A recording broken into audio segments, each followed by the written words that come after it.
Hey everybody, welcome back to the Flying Miata Garage. In today's video, we're going to be installing an MLIT ND cabin air filter.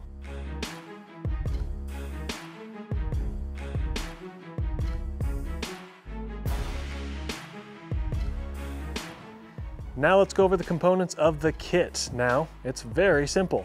We have a mesh screen, which we'll install underneath the cowl. And we have the cabin air filter itself, which we'll install inside. They also include a mileage sticker. Now it is all in Japanese, but it's a good idea to write down the date at which you installed it, perhaps the mileage, and then I would just stick this in my owner's manual. Or it is a sticker, so you can put it wherever you want. All right, now let's go over the tools that you'll need. You'll need a 10 and 8mm socket. I have a couple prying instruments, so I have a small flat blade screwdriver and a small little angled pick. Have a flashlight since we will be working underneath the dash some. I also use this hose pick and it comes in handy when removing the door underneath the dash. You'll see what I'm talking about later. And a pair of angled pliers. Now this is to undo a couple clips underneath the hood.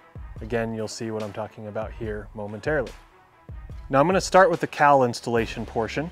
And to get access to our cowl, I need to first remove this panel cap. So I use a small flat blade screwdriver. You can see there's a couple little detents in there. So we'll get that worked under there.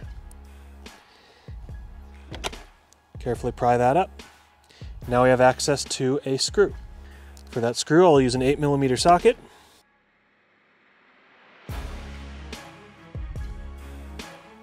And get that out of the way. Now we'll pop the hood and get the rest of the cowl panel out of the way. So our goal here is to get this cowl panel. You can see a seam here.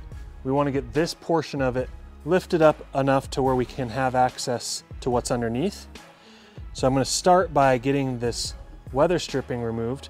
Now there's a number of little clips that you can pop out, and I'll get that moved over that way.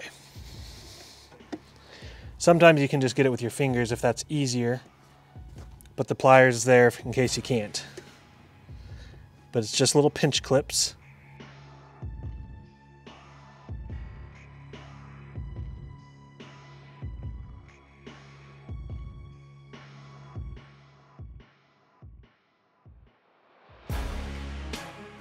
Okay, we're past our seam, so that's good enough. Now I'm going to pop this line out of its position.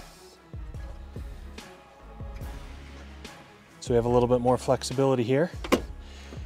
Now there are a couple clips that hang under the firewall panel here. So we'll get those unclipped.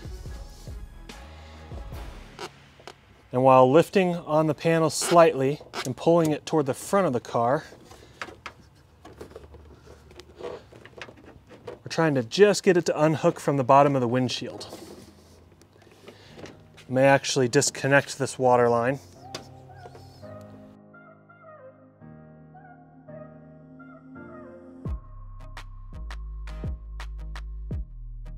Okay. All right, that gives us about as much access as we absolutely need. Now you can see underneath the cowl here, there's this black trim ring held in place with 2 plastic rivets. We want to get this trim ring removed. We're going to do that by popping these plastic rivets out. We'll get a screwdriver underneath, pop the head up a little bit, and the rest of the rivet will remove. Be careful not to drop them in, because you'll have a hard time getting them back out.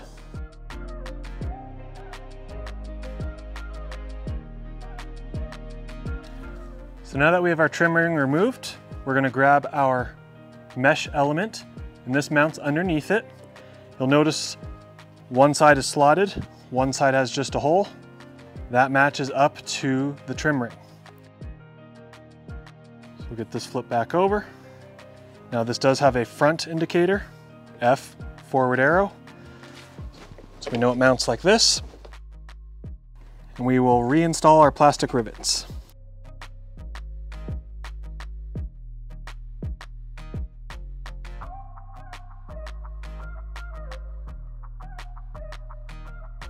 And now we'll reinstall the cowl in the reverse order we took it apart.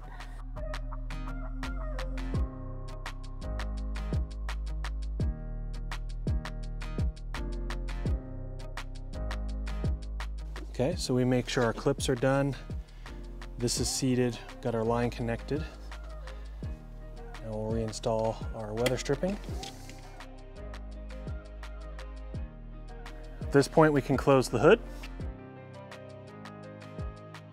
We'll reinstall our cowl screw. Now this is installing into plastic, so it does not need to be very tight. Now we'll reinstall our cap.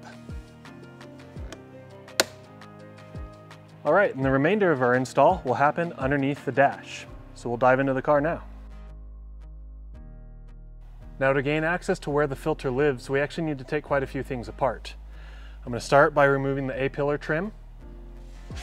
It removes by just grabbing it up at the top here. You can kind of work your fingers under there, and you want to push it toward the center of the car. And that's going to unseat a clip. Now you are connected by this tweeter wire, so we will just carefully lay it across the dash. Now we'll remove the door threshold.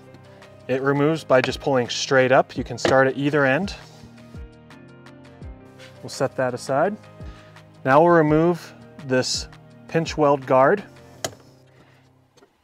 We'll set that aside. Now we need to remove the kick panel.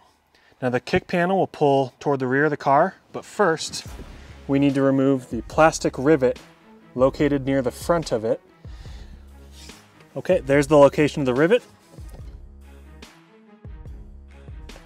Pop out the center, and then we can pull the rivet out.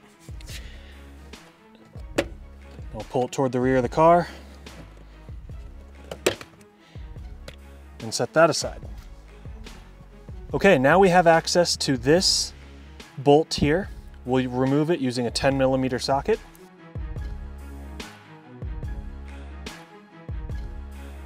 Now with that bolt removed, that allows us to remove this entire lower dash panel. So I'll start near the door, and we'll just gently pull it straight back towards the rear of the car. It does clip in at the bottom and at the top, so you may have to work end to end. Now we'll set this aside. All right, now we're needing to get access to this door up here. Now there are some wiring connectors that are in the way, so we can unplug those to gain access, and then we'll remove the door. So I will remove these three across the top. I'm going to get this one across the bottom as well. And that can kind of swing up out of the way. That gives us a little more access. Now to get this door out, there's a clip on either side. And the one on this side can be a little tricky to get. So I use this hose pick. Now you might have a screwdriver with a little bend in it, or something equivalent that might be able to help you out. Otherwise you might be able to reach up in there, but this makes it a little bit easier. Okay, the door is out, so you can see the two clips that hold it into place. Set that down, and now we need to pull out the existing filter. Now I say filter loosely because it's just a mesh screen. You may have to push some harness and stuff out of the way to be able to get it out. Oh, I might undo this clip harness as well. Okay, we're out. You can kind of see some of the junk that's sitting in there. Now our new mesh will prevent that from falling down onto your new filter, and then your new filter will obviously filter out smaller things. Now in that mesh screen's place, we'll install our filter. Now one side of it has this little white flap. That's to be able to pull it out when you are done. It also has an up arrow indication. So it's saying this side should point up, and we want this out to the front, or this out to the opening. So we'll now carefully work that back in there.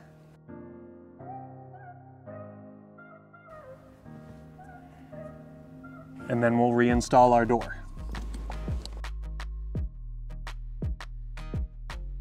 Make sure it snaps into place. Now we'll reconnect all our wiring.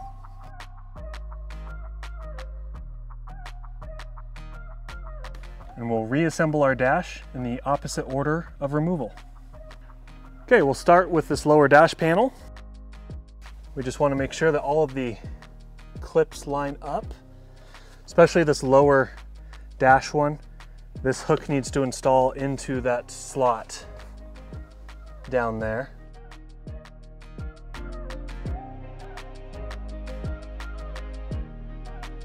Okay, we're all snapped in. So now we'll reinstall our bolt.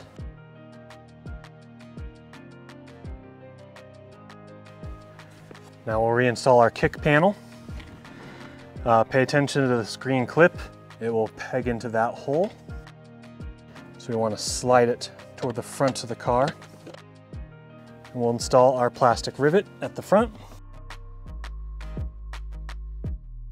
Now we'll install our edging. Now we'll install our threshold. Set it in place and push down on the front and rear until it clicks. And our A-pillar trim. Make sure the bottom is lined up. Get it in, slotted down into place, and then we will snap it back into place. That's it. All right, that wraps up this installation of the MLIT ND cabin air filter. We hope this helps with your installation. If you have any questions during your install, please reach out to our CSR department. They'd be happy to help you out. If you've enjoyed this video, please like and subscribe, and we'll be sure to do more videos like this in the future. Thanks again for watching. We'll see you next time.